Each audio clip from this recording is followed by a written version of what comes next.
Shikues të Nur Media, sot kemi të ftuar avokatin në New York Hasan Metuku për të folur për shumë çështje: emigracioni, çështjet e biznesit, dëmtimet në vendin e punës dhe shumë çka tjetër.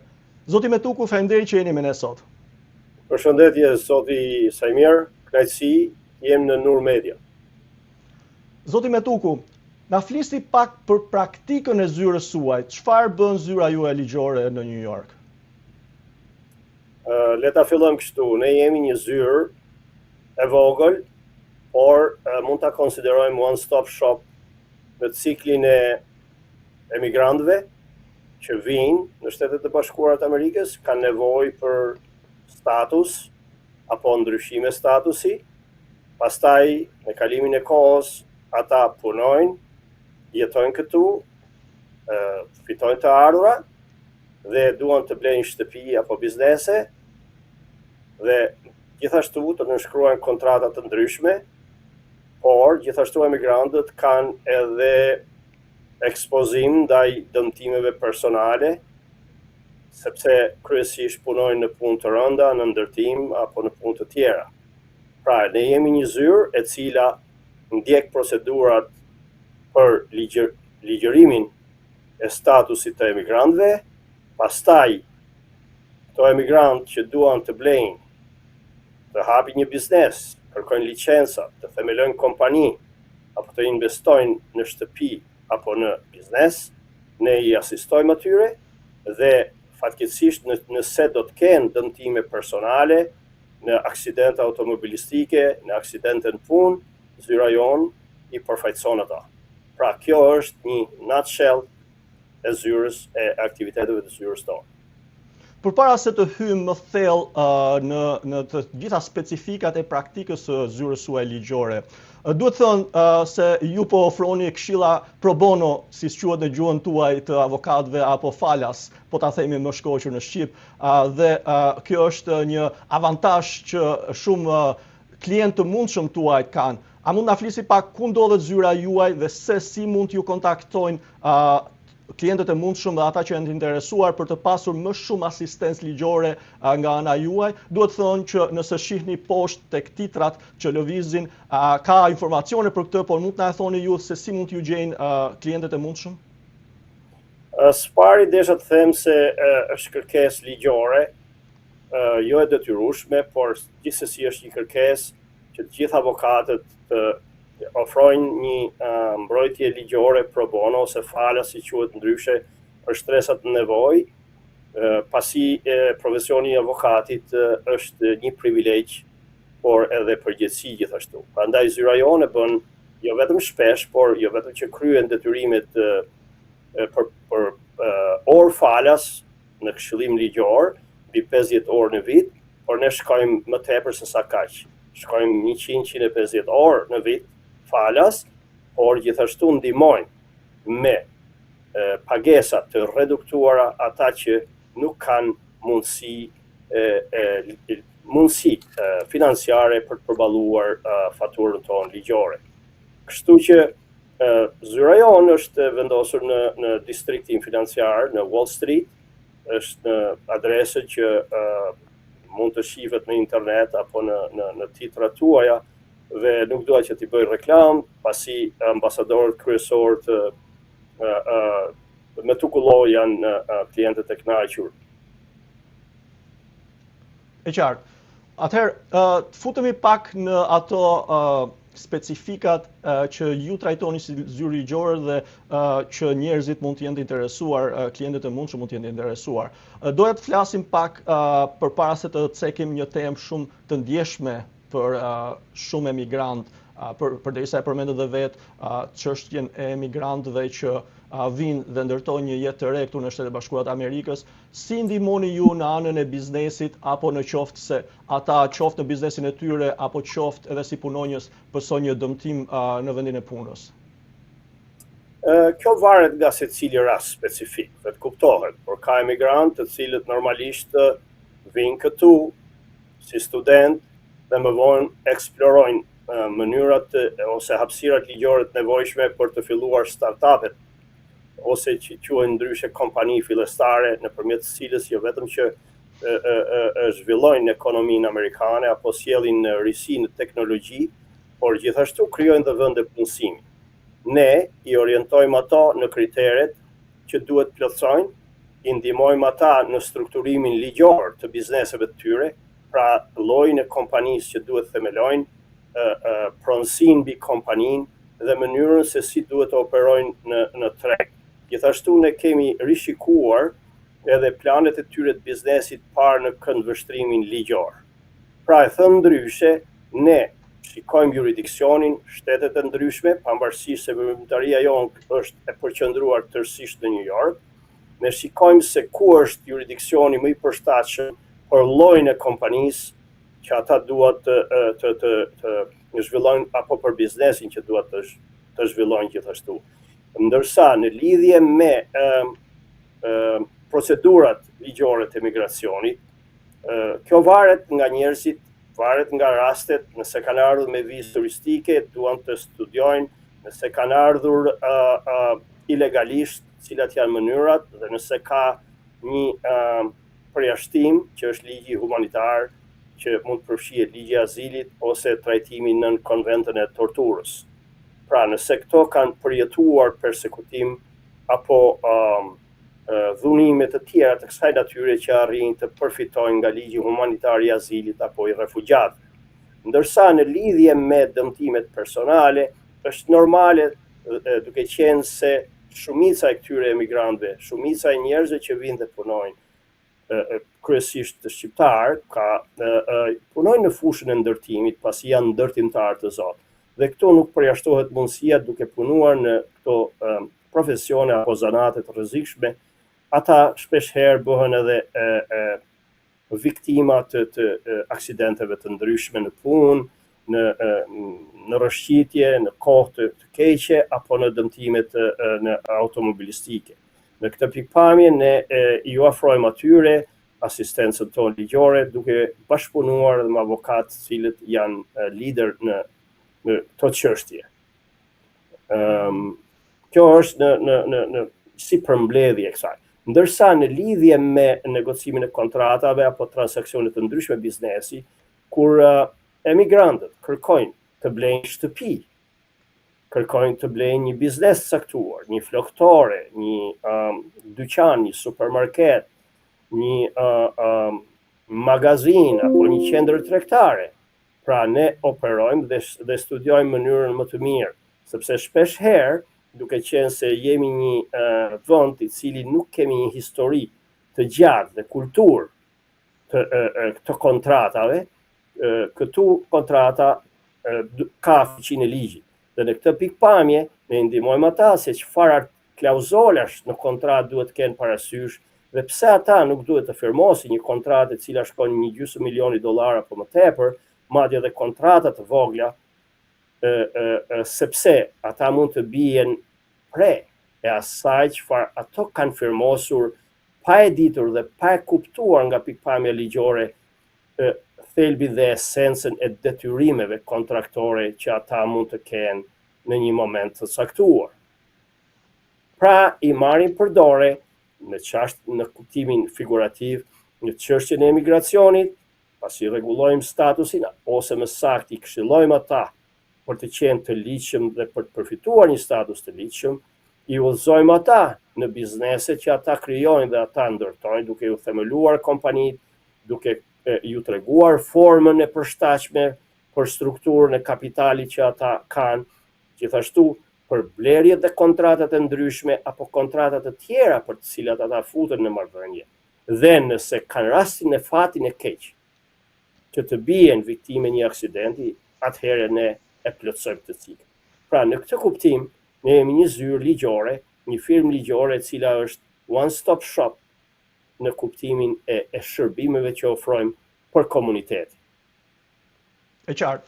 Ndalemi pak tek çështja e emigracionit, pasi shumë nga shikuesit tanë e kanë këtë shqetësim. Qoftë ata që ndodhen në Shtetet e Bashkuara të Amerikës, ku ndodhim edhe ne, dhe dëshirojnë që ta rregullojnë statusin e tyre të qëndrimit, qoftë se ata janë student, qoftë se kanë ardhur me vizë turistike, apo qoftë se dëshirojnë apo kanë aplikuar për mbrojtje ligjore, siç e njohim shkurtimisht apo në gjuhën popullore azil. Ka edhe të tjerë që mbase duan të vinë në Shtetet e Bashkuara të Amerikës. Çfarë ka ndryshuar më së fundmi në politikat e emigracionit në Shtetet e Bashkuara të Amerikës që mund të prek edhe shikuesit tanë, shqiptarët, qoftë në SBA, në Europë apo në trevat shqiptare?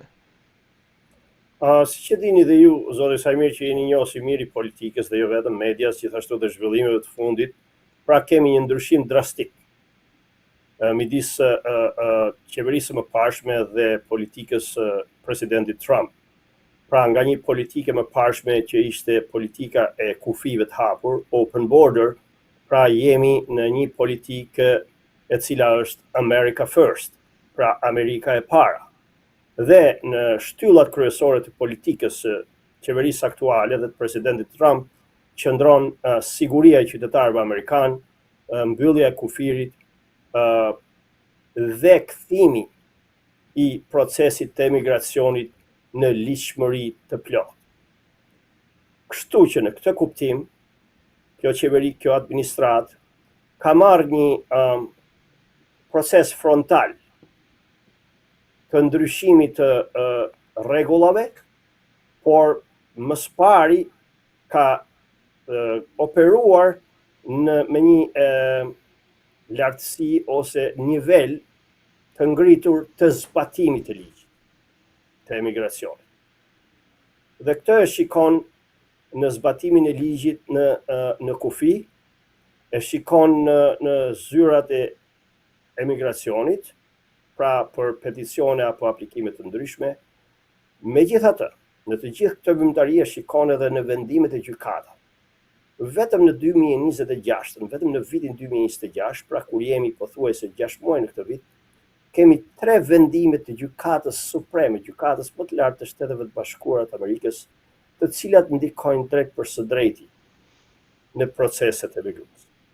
Për shembull, një nga vendimet është vendimi i sotshëm.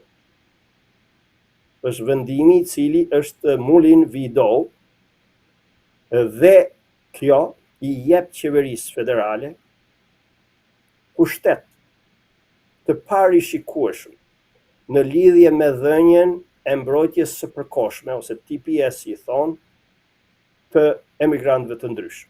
Çfarë bën kjo? Kjo bën që Departamenti i Sigurisë Kombëtare dhe Shërbimet e Emigracionit të përfundojnë përzënjen, pra ose mbrojtjen, të përfundojnë, pra të japin fund mbrojtjes së përkohshme për rreth 350.000 haitien, sirian, të cilët janë kryesisht në një status të përkohshëm të mbrojtur. Ka vendimin tjetër, i cili është po i vitit 2026, ku një qeveri federale e ka ndaluar qeverinë që të konsideroj, pra i ka dhënë qeverisë, i ka dhënë qeverisë mundësinë që të mos pranoj kërkesat e azilit në kufi. Dhe kjo ju jep mundësi rojeve të kufirit, qeverisë, pra agjentëve federal, që t'i kthejnë ata në kufi me Meksikën, pa marrë parasysh nëse ato kanë një kërkesë për azil apo jo. Një vendim tjetër, i cili është praktikisht më datën 23 qershor, është edhe një vendim i gjykatës së lartë nga 9 gjyqtar, 6 prej tyre votuan në favor të qeverisë Trump për të ju dhënë pushtet më të madh agjentëve kufitar të kufirit për të nisur procedurat e deportimit për rezidentë të përhershëm, të cilët nga kthim kur kthehen nga jashtë, pra kanë udhëtuar si rezident jashtë Shteteve të Bashkuara të Amerikës, kur vinë në kufi, oficerët kanë të drejtë që të nisin procedura nëse ata e shohin të arsyeshme se këta njerëz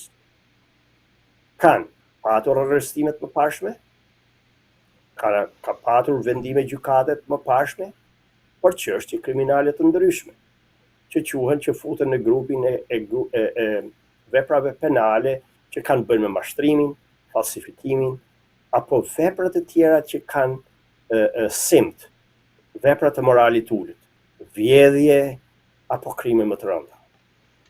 Pra, edhe në qofse, nëpërmjet këtij vendimi, edhe në qofse çështja e tyre është në proces gjyqësor dhe ata nuk janë shpallur fajtor me vendim të formës prerë, përsëri, kjo nuk e pengon tashmë në bazë të vendimit të Gjykatës Supreme të Shteteve të Bashkuara, agjentin federal në kufi, pra oficerin e emigracionit në kufi, të nis procedurat e përzënjes e dëbimit në Shtetet e Bashkuara të Amerikës. Sigurisht, ky vendim nuk ka ndryshuar thelbin që procedura e përzënjes nga Shtetet e Bashkuara të Amerikës për ata që janë rezident duhet kalojë nëpërmjet gjykatës, por fillimi i procesit është më i thjeshtë tashmë dhe kjo ju jep më shumë pushtet aty. Ka konsiderata të ndryshme nga avokatët e qeverisë e quajnë këtë kthim në një ligjshmëri, sepse nuk ka kuptim që një oficer në kufi të bëjë një gjyq dhe të ketë, domethënë, prova të plota nëse ky njeri është fajtor apo jo. Pra, në këtë kuptim, ati jep mundësinë thjesht mbi dyshimin e arsyeshëm. Të qartë.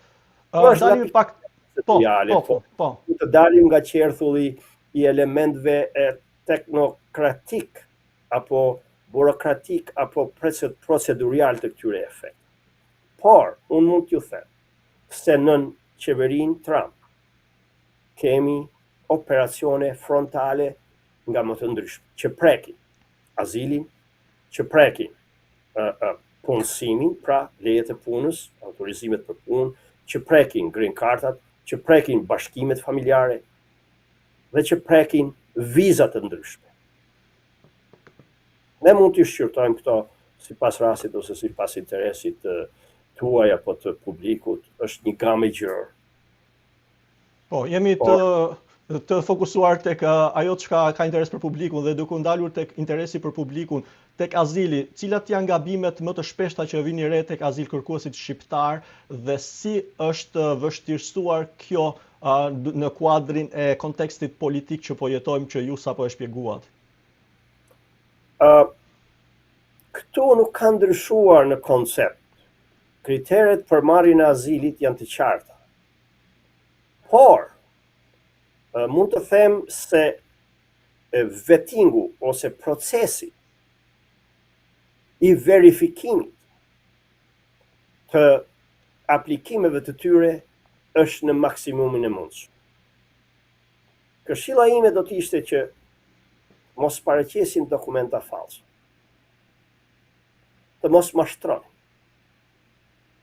Sepse këto janë dy bazat kryesore që jo vetëm ato do ta humbin azilin, por pas humbjes së azilit, ata nuk do të kenë mundësi të përfitojnë nga asnjë rrugë tjetër ligjore nëpërmjet punësimit, nëpërmjet martesës apo nëpërmjet talentit tyre.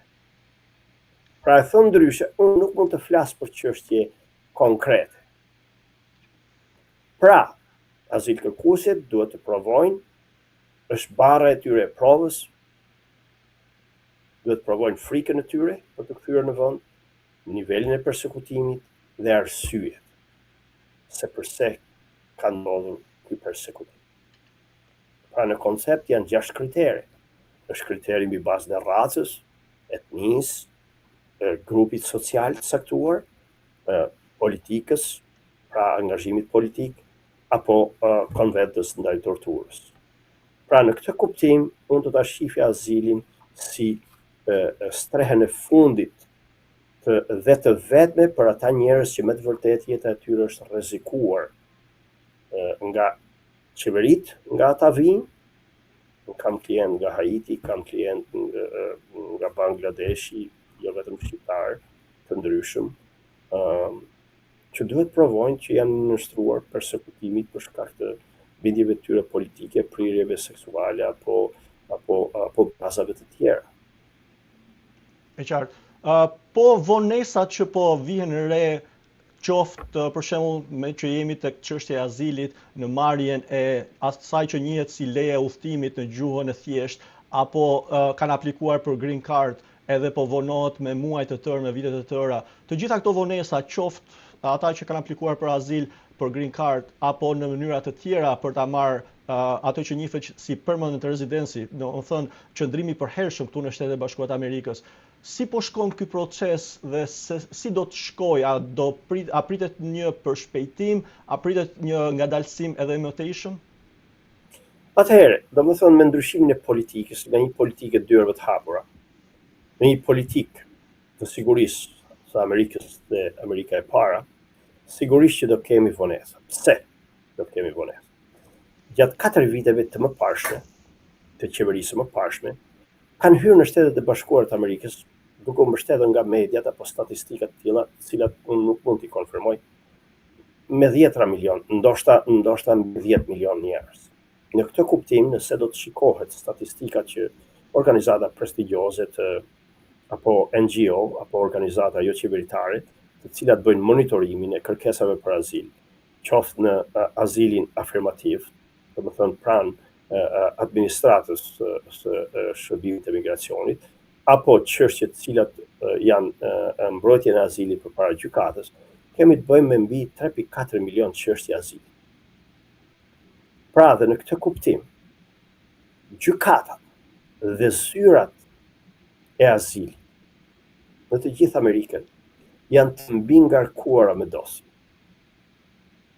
Ndërkohë që administrata nuk ka shtuar numrin e oficerëve që shqyrtojnë azilin, oficerëve të migracionit, nuk ka shtuar numrin e gjyqtarëve,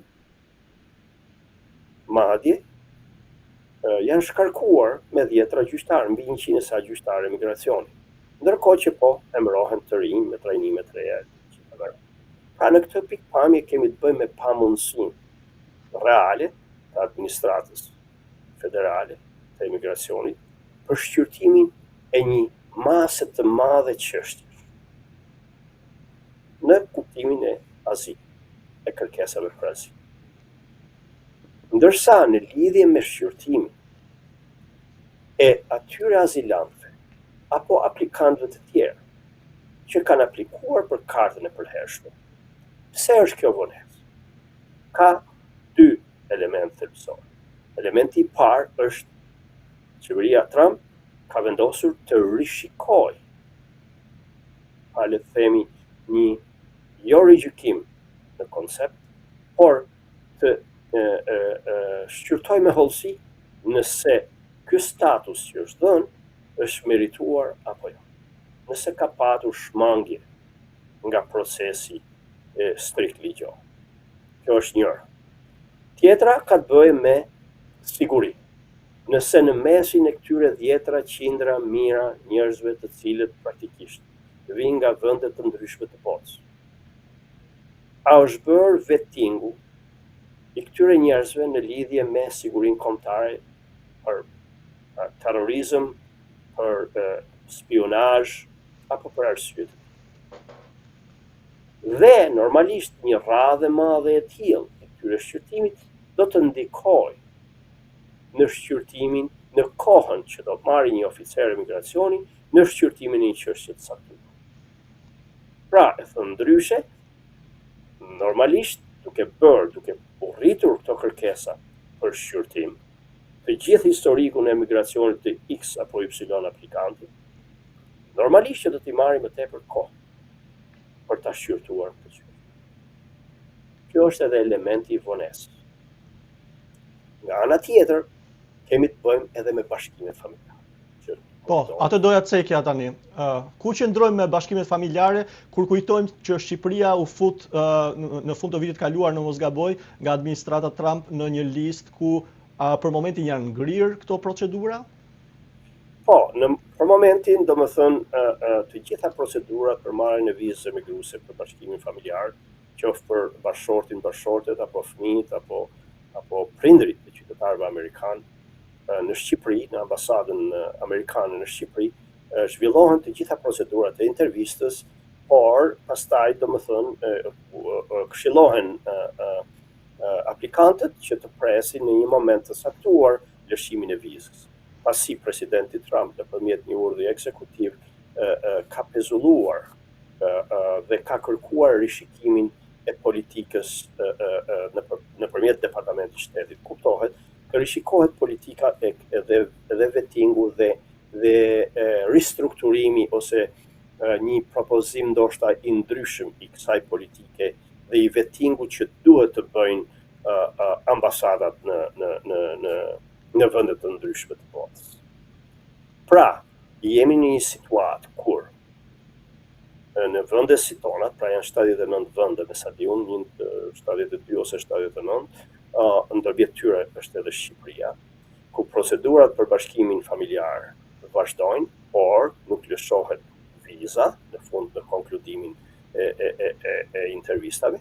Dhe nga ana tjetër kemi një rregull të ri të datës 22 maj, i cili thotë se Departamenti i Sigurisë Kombëtare, Shërbimet e Shtetësisë dhe Emigracionit nuk do të shqyrtojnë përshtatjen e status për bashkimin familjar, për dhënien e green cardës, për të afërmit e qytetarëve amerikanë brenda Amerikës. Çfarë do thotë? Prindër, fëmijë, njerëz, bashkëshortet të qytetarëve amerikanë, të cilën ndodhen këtu në status të rregullt ligjor apo jo, nuk kanë mundësinë që ta përshtasin statusin e tyre këtu, vetëm në situata të jashtëzakonshme, financiare, shëndetësore apo humanitare. Do të thotë se 60% e marrjes së green cardave, pra e rezidencës përhershme nga të afërmit e shtetasve amerikanë, më përpara se sa saktohej kjo politik, zhvillohej dhe kryhej brenda Shteteve të Bashkuara të Amerikës. Kjo çështje është në gjykatë.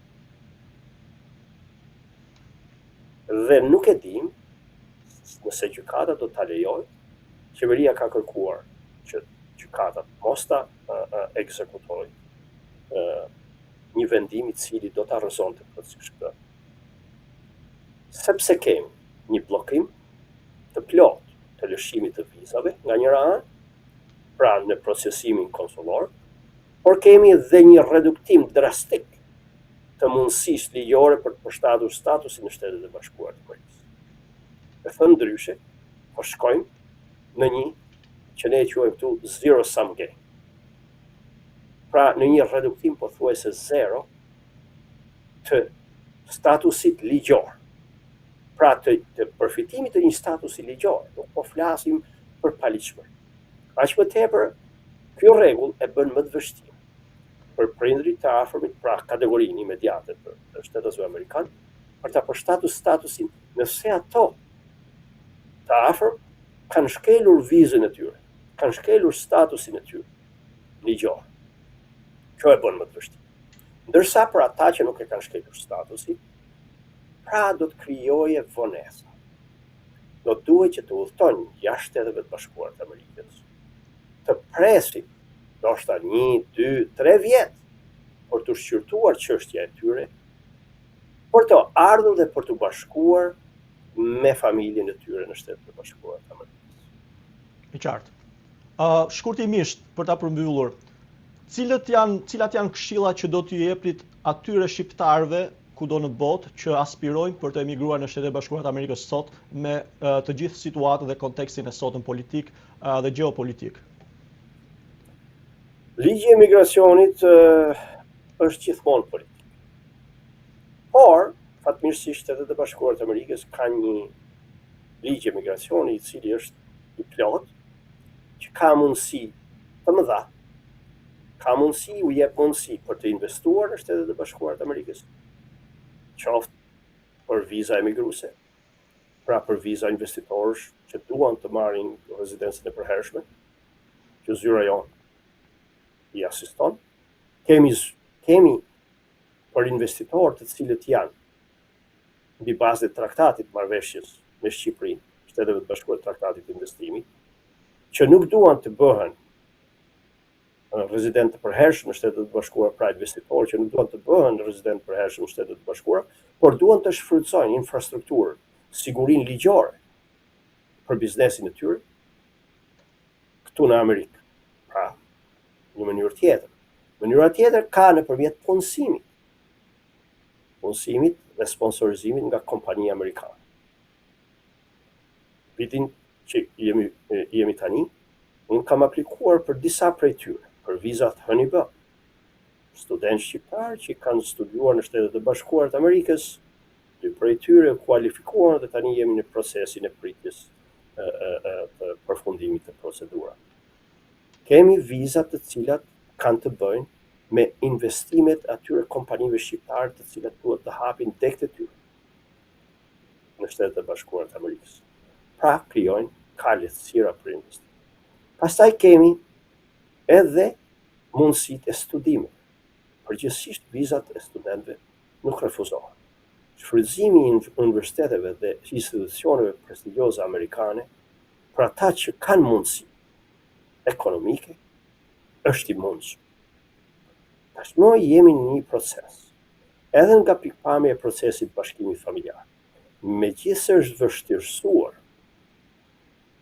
kohëpritja nëpërmjet procesimit konsular, përsëri ligji për bashkimin familjar, emigracionin familjar, nuk ka ndryshuar. Thjesht u është hequr një mundësi për ta bërë këtë në brenda Shteteve të Bashkuara të Amerikës. Pjesa tjetër, kemi të bëjmë me atë që përshtatje. Unë do t'i sugjeroja që të gjithë shqiptarët, kudo që ndodhen në botë, të përpiqen të shohin rrugët e mundshme ligjore, duke shmangur gjithmonë gënjeshtrën, falsifikimin, mashtrimin dhe keq prezantimin. Pse? Sepse nëse do të vinë në mënyrë të ligjshme në Shtetet e Bashkuara të Amerikës, duke marrë një vizë nëpërmjet mashtrimit, dhe të nesërmen këtu do kërkojnë që të përshtasin statusin, ajo do të jetë një lugë çorbe e prishur, të cilën do ta nxjerrin gjithë jetën. E qartë. Avokat, faleminderit që ishit me ne sot. Faleminderit juve, kënaqësi, mirupafshim.